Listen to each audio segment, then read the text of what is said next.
And after 9/11, Muslims across the United States spoke out against discrimination and racism they felt was directed toward them. But Islam has actually been attracting more and more Americans every day. RT's Priya Sridhar went to a mosque just outside of Washington, D.C. and found out why so many Americans have converted to their religion. Listen. It's the call to prayer, and it's answered by more than 1 billion Muslims all over the world, including Caitlin Billings, a 22-year-old American who was raised Christian. I converted last year, the 1st of Ramadan. My mother, she was afraid that I was going to marry someone who would beat me. She was crying a lot.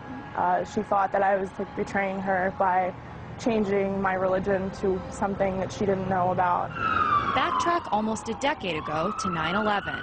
Today, our fellow citizens, our way of life, our very freedom came under attack in a series of deliberate and deadly terrorist acts. President Bush waged a war on terror, targeting extremist Muslims who were labeled as terrorists.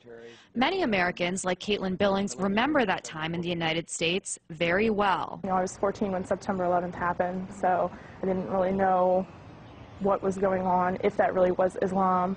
You know, people said it was, so I believed it just like everybody else. But as Billings got older, she decided to find out for herself. And her investigation led her to the Mustafa Center, a mosque just outside of Washington, D.C. that has become a haven for many Americans like Billings who have found Allah. A new poll found that almost 40% of Americans believe that Muslims should carry identification cards. Despite that, 20,000 Americans every year decide to convert to Islam. These converts say they don't regret their decision at all. It's a choice that they must think about every day.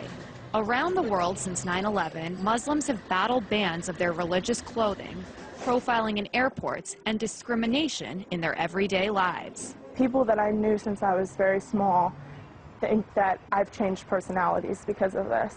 They don't see past the scarf.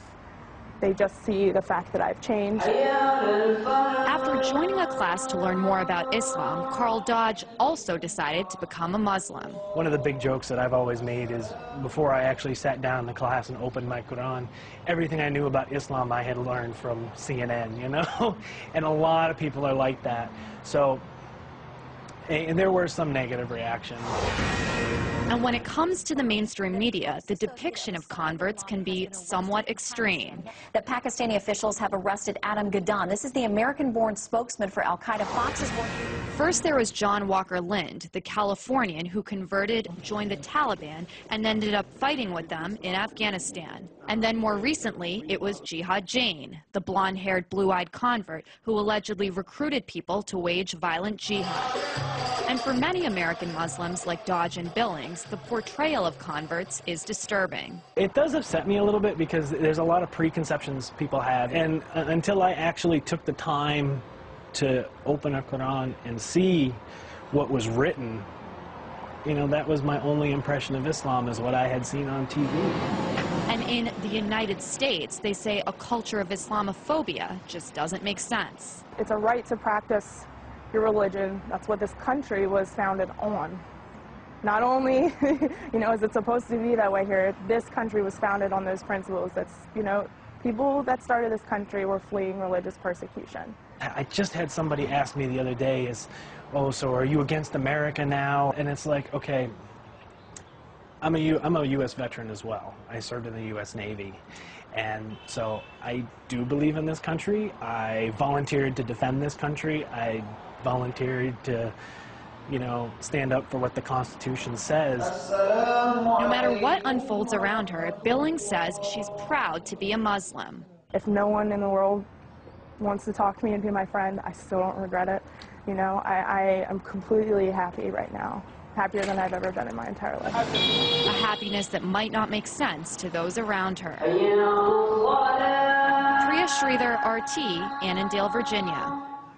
And Priya joins me now for more. So Priya, how do the converts in your story, how do they feel about this whole, mosque controversy, the burning of the Quran? Because we talked about how Muslims all over the world feel about it, but what about those here in the United States, especially those who actually converted? I mean, they're angry about it just like most of the Muslims in the United States.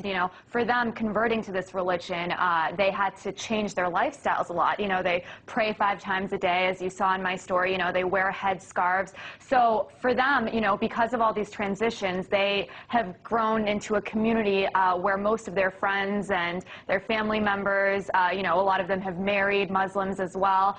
So, they're more sympathetic, and they feel that, most of these actions, the people who are against the mosque near Ground Zero, or the pastor who was planning to burn those Qurans on 9/11, are speaking because they're misinformed, which is another kind of topic that I mentioned in my story as well. That's right. I mean, a lot of them had said, look, I saw one thing in the media, but I wanted to find out for myself, so I picked up a Quran. I want you to just elaborate a little bit more on that. Well, Dina, I think an important thing to remember is that, although this country is supposed to be a melting pot and it's supposed to be very diverse, that only happens in certain cities and different regions of the country.